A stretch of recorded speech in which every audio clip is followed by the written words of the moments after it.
Շնորհակալություն, հարգելի գործընկերներ, մենք այսօր առավոտվանից շատ սահուն կերպով քննարկում ենք մեր հերթական նիստերի օրակարգը եւ տարբեր բաների մասին ենք խոսում, այդ թվում եւ ընդդիմությունը, բայց ես ուզում եմ հիշեցնեմ, թե ինչպես ավարտվեցին մեր նախորդ նիստերը։ Եթե հիշում եք եւ հիշեցնեմ մեր քաղաքացիներին, որ ընդդիմությունը նախորդ նիստերի ավարտին փախավ ազգային ժողովից։ Բարի բուն իմաստով փախավ, չբոյկոտեց, 20 րոպե ընդմիջում վերցրեց եւ փախավ, եւ հիշեցնեմ, որ մենք քննարկում էինք խաղաղության հաստատումը ողջունող ազգային ժողովի հայտարարության տեքստը, եւ ես մեծ հույս ունեի, որ այսօր առավոտ ընդդիմությունը, որ այսպես շատ པարզ երեսով եկել նստել էր դահլիճում, ինչ որ մեկնաբանություն կտա, թե ինչու փախավ նիստերի դահլիճից, եւ հիմա եթե խոսելու են, իհարկե այսօր էլ այնպես մի շատ մարդաշատ չեն, բայց եթե խոսելու են, թող իրենց վարկածն ասեն, բայց ես կարող եմ ձեզ օգնել, դուք նիստերի դահլիճից չփախաք, դուք խաղաղությունից եք փախնում, որովհետև խաղաղությունը անհամատեղելի է ձեր քաղաքական կյանքի հետ,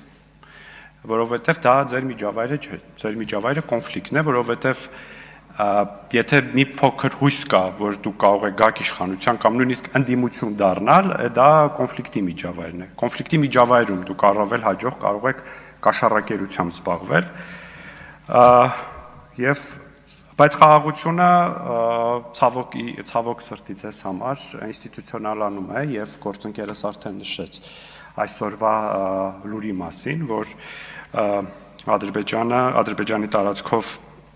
դեպի Հայաստան բեռների տարանցման նկատմամբ սահմանափակումները հանվում են, ինչը կարևոր է խաղաղության ինստիտուցիոնալ դառնալու առումով, եւ այսպիսի լուրերը շատանալու են ի հեճուկս ձեզ, առաջիկա ամիսներին շատանալու են եւ ձեր վիճակը ավելի բարդ է լինելու,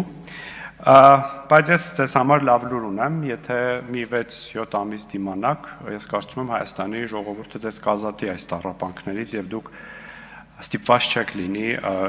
ազգային ժողովի նիստերի դահլիճում դիմադրել խաղաղության եւ խաղաղության արդյունքներին։ Շնորհակալություն։